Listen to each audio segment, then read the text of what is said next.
A quick tip for today on how to control your anger, your emotional anger. It's a common problem here that we've all had to face from time to time. And what we want to do is just give you tips and solutions on how to solve that because, we have to live with that too. Everybody does. It's a part of human nature. What doesn't have to be a part of human nature is allowing the anger and aggression to take control over us. And so our job here as neurolinguistic programmers and clinical hypnosis practitioners, it's a long title that we have, but that's what we do. That's what we do. That's emotional control. Right? Yeah, emotional control, using those techniques. The one thing that we're really good at is that we're able to help people and ourselves who would normally take days or weeks or months to try to get over their aggression and their anger. We've learned to do it in minutes, sometimes hours on a slow day, but definitely better than what we've ever done before. And we do it without hurting ourselves or hurting other people mentally, emotionally, and definitely not physically. And that's what we can provide for you today. Okay? Amazing. Yeah. The reason is because I heard it on the way here as I was driving. Anger is an emotion, and some emotion can make our life so amazing. Emotions can actually destroy our life. That's why it's so important that we're here to share with you how to handle yours. It makes it different knowing how to control our emotions. Right. And so instead of making this just about a technique, we always like sharing stories so you can relate. And today, the story we want to share is that we went through just that earlier, a couple hours ago. There was, I'll let you elaborate on this. You can take over. But just to give you like some context, we were supposed to work today to get these videos done, plus a whole bunch of others. And we had some stuff come up today that caused us both to feel a little triggered. And instead of feeling triggered and using that trigger, which normally just explodes, gets angry, gets frustrated, and then a lot of times just ruins the day, ruins the relationship, the friendship, the partnership, whatever you're going through. Like in our case, it's business and friendship. Instead of allowing the anger to ruin that, we figured out that there was a trigger. And then instead of dealing with each other, we dealt with the trigger. And you've heard me say this so many times. If you learn where the trigger comes from, you no longer have to blame the person. You no longer have to blame the person or the person. But instead, you can find the root cause of whatever's, creating that anger, and then look at that anger and dissect that problem instead of just trying to dissect each other. So that was the context. If you want, you can take a few minutes and explain how we did that, and then I can show my part after too. Thank you so much. Mm-hmm. It was me who wasn't able to handle some personal stuff, and I thought I could do it. But then, as Coach Alan is always good in picking up energy, and he knows that if I don't handle that energy, it will affect my workout, which I came here to do as well. That's part of my holistic health, working out physically and then also emotionally work out by using our minds to figure out things out faster by handling emotions. So something I thought I could handle when I go home, but like Coach Alan always want to make sure that I have good energy when we are at work. And for the longest time, I couldn't handle it. I couldn't get myself out that moment earlier. And then you keep asking me, and I was a little bit more frustrated. Get it out, Helen, get it out. I said, no, I can't. I'll go home and do it. But then he knew that if I hold the frustration inside, I wouldn't be able to get the same kind of performance in the gym. So he kept asking. The more he asked me to solve it, the frustrated I got because I couldn't think about solutions. And the Coach Alan insists by helping me, and eventually we got it out, and it feels so much better. And I knew that if I didn't get it done, I would probably add on to everything else, right? So once I released that frustration, everything, even when the workout was hard, I was able to manage it. So that was something I want to share is to make sure that you resolve every incident that happens, so they don't accumulate. Right. Absolutely. Accumulation of anger feelings just makes people explode. It makes us explode. But if you explode too. So the goal is to catch the anger as early as you can, and try to diffuse it. Please remember that when it comes to making change, like what Helen said, working out is definitely a part of it. Talking about it to dissolve the problem is definitely part of it. When you look at change, it always just breaks down to three things. It's how we treat our psychology, how we're thinking, our biology, so either what you're eating or you're drinking, or biochemistry, better way of saying it, and more balloons, look at that, and our physiology, so the way that you physically use your body, the way that you act. So in this case, what happened was when Helen, not in this particular order, but what Helen and I figured out was when we're both getting frustrated, which happens a lot because we work together, we're building this business together, we're helping people like you together. When that happens and we get frustrated or mad, we can't just hold it in. We can't just pretend it's not there. So what we did is we got changed, and there's a gym just here at this facility. We went over to the gym, and we didn't work out that long. It was like 30, 40 minutes, but it was an intense 30, 40 minutes. So number one for you, if you're feeling frustrated, physically go do something. Get yourself out of that environment that's causing you to get angry. You don't necessarily have to leave the individual, especially if the person is there not to argue with you. It's just they're frustrated, you're frustrated, right? That might happen with you in the workplace. It might happen with you with your spouse or your partner or even with your kids. We're not saying you have to leave them. We're just saying that you and your friend or you and your companion might want to leave the environment you're in and go do something physically active. So for us, we went and did a workout. For me, just real quick, like you might look at us and you might think, oh my God, like you guys probably do like crazy weights and heavy stuff and all sorts of like really nutty things. There's times that we do. And if you're that kind of person who's a fitness enthusiast, hey, you can just go hit the gym and do your sets, do something wild. Great. Good for you. But for me, like today, I started off my hard workout just getting on an elliptical. If you watch me on the elliptical, you probably think that I was from behind. I probably looked like a senior citizen. I just got on that thing and I just like pedaled like there was no tomorrow. And I'm saying that because I want to break the belief that you have to do something so hardcore. You don't have to do something hardcore. You just have to do something that gets your heart rate up. So for me, being on the elliptical for 8 minutes and just cycling really fast, that got my heart rate up. That was enough. For Helen, I asked her to go and do mountain climbers, elevated mountain climbers, so her hands were on the bench. And she wasn't even going full blast. She was just going fast enough that her heart rate was exceeding at least 115 beats per minute. So number one, go do something physical and get that anger out of your body. Step number two is to get back to each other when you can, if that's possible, and have the discussion about the problem, not about each other. It's about the problem, not about each other. So here's an example. Imagine that this phone represents the problem. What most people do is they'll usually go like this. They'll go like this. You are the problem. You did this. You did that. This is the problem, right? The problem. And she might say to me, hey, you did this to piss me off. You did blah, blah, blah, blah, blah. If you're in that place where you're getting angry and you're pointing at each other, stop. I say that with respect, but also from personal experience, because we start there. But how often does that resolve the issue? How often does that make anything better? It might make you feel better in the moment, but would it make them better? No. And remember, when it comes to dealing with each other and dissolving issues, if one person loses, you both lose. If one person loses, you both lose. In the area of communication, the only way to make anything better is to create a conversation where it becomes a win-win environment.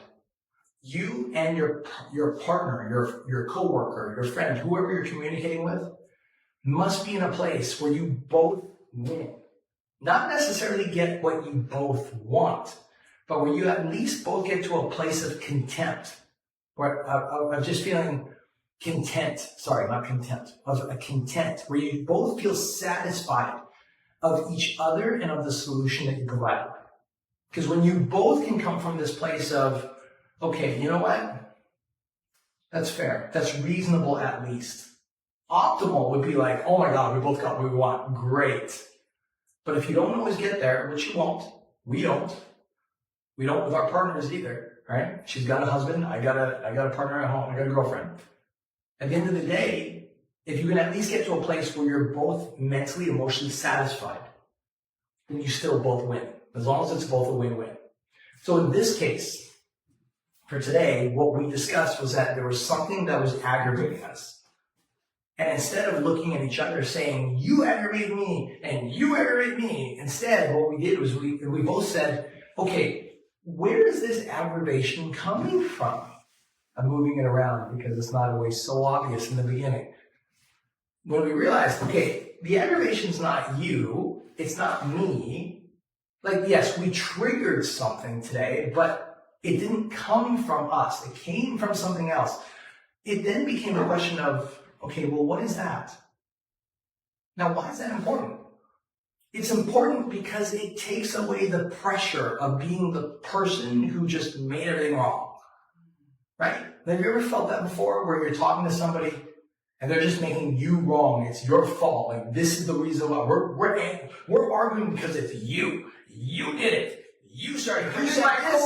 You said this, and now I feel this. You know, like, you know, hitting the core, right? Yeah, right. Hitting me as a person, not the problem. Exactly. Which again, like, look, some people that you deal with, yes, they will be the cause of your problem. If somebody's physically trying to hurt you, harm you, okay, they are a problem in that moment.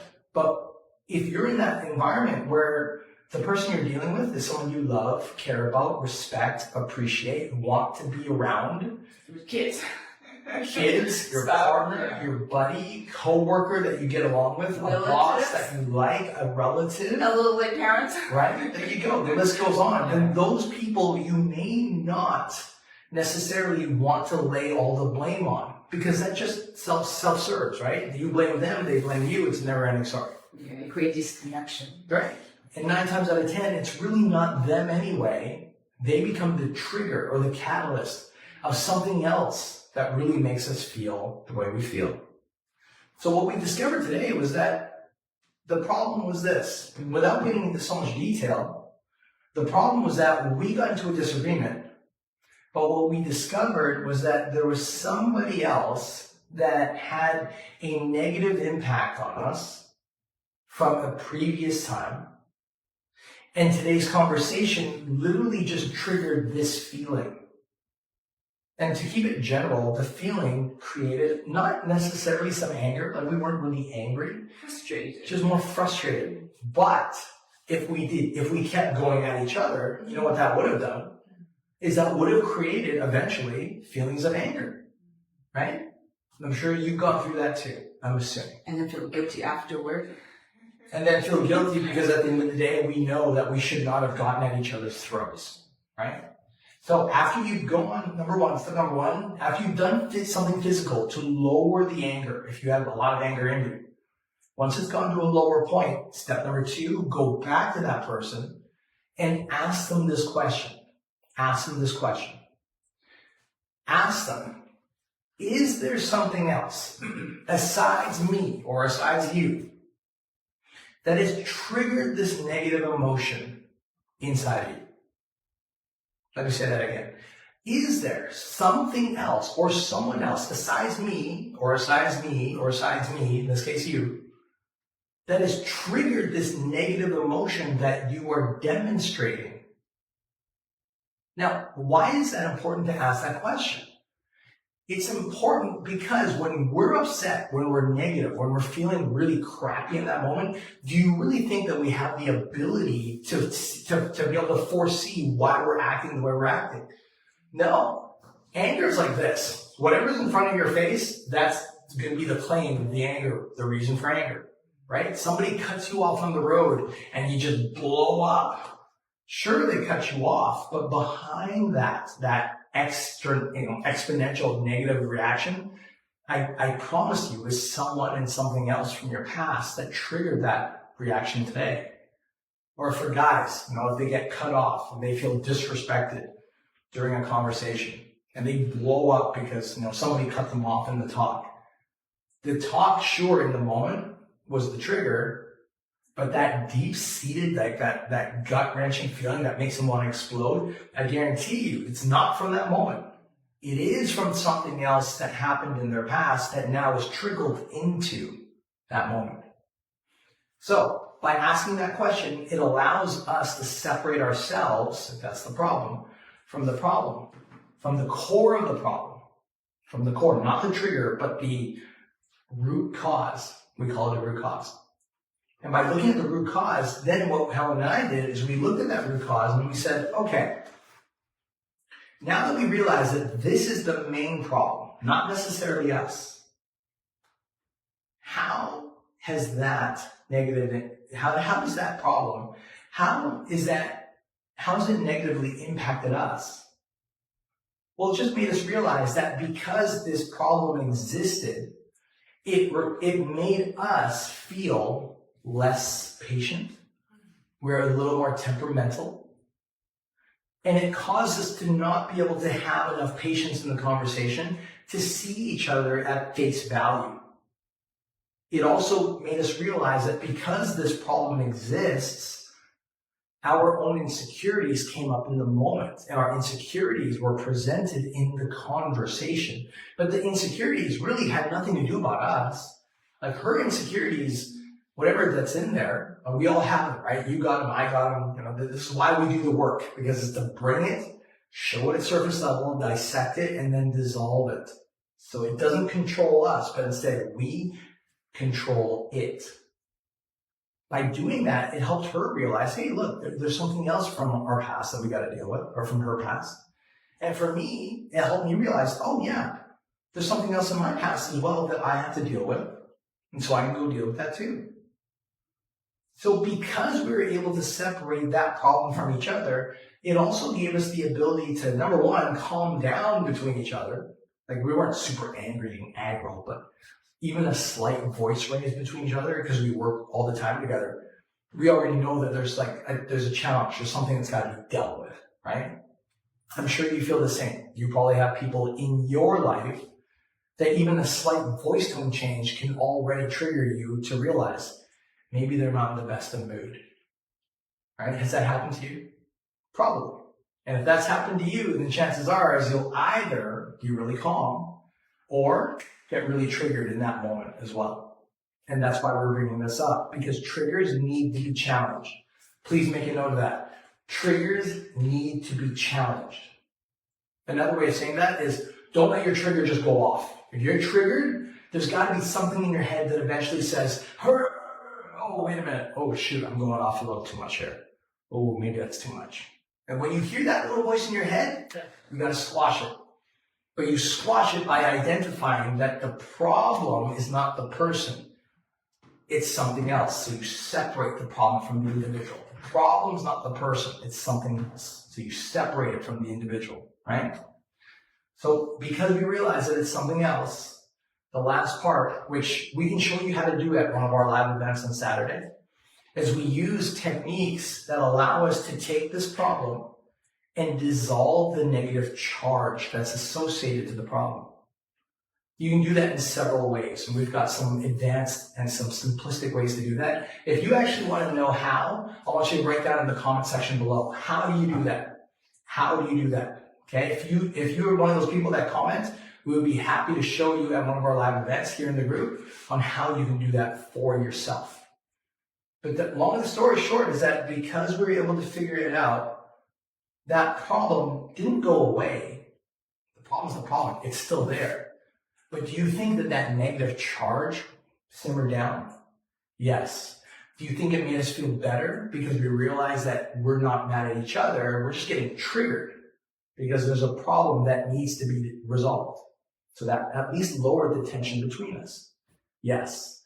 Do you think that helped us with our work day and the fact that we can even still make this video for you because we're not at each other's throats, right? Yes. Do you feel that this is something that you can use for yourself in your own life? If you've got a husband, a wife, a girlfriend, a partner, a mom, a dad, a kids that just trigger the crap out of you at times. You know, my daughter still triggers me at times, and I gotta use this technique with her. Do you think that using something like this can help save your relationship with those people around you that matter the most? Yes, absolutely. And that's why we shared this with you today, because we want you to know in closing that if you're looking for a way to resolve and dissolve your negative feelings, there is a way to do it quickly. It is fairly simple once you learn what the principles are, and it can be applied to any situation, any event, any person that you're dealing with. As long as you understand how these principles operate and how you can use it in your daily life, it changes your life night and day dramatically. The things that used to trigger you can still trigger you, of course, but it goes from like a 10 to a 2. Or if you do start to rise up to a 10, you're like, oh God, I'm so angry, but it stays for hours, weeks, days. For us, now it's minutes. It just goes away. Because now we understand what to do in order to dissolve it in a healthy way without destroying our friendships or our relationships or our partnerships. And that's the big one, right? Emotional health is sustained. It's sustained between us and the people around us. And that's what we want to help you learn how to do for yourself too. Yeah, no, this is amazing. You know, learn how to take care of my body physically, just controlling what to eat, what type of exercise to do to get that tone body, or to eliminate 6% of fats. And now learn to be able to control my frustration is one of the biggest things I didn't realize I got into this. And I thought, my mom will always say, you know, you're born with that certain personality. There's no way they can change to us. So I have to disagree with her at this stage in my life, because I am, you know, with Coach Alan's help, learning to take care of my own frustrations. I probably wasn't so proud of myself, especially in front of my kids. That's the hardest thing, because now they're learning some of the stuff that I share. How I show up in the past, but now I have an opportunity to really to make it better for myself and for them. And it's the most beautiful thing. The most beautiful thing that I believe anyone should have. That's something money cannot buy. Because people have a lot of money, but they're not happy. They're not happy with their family. They're not happy with their kids.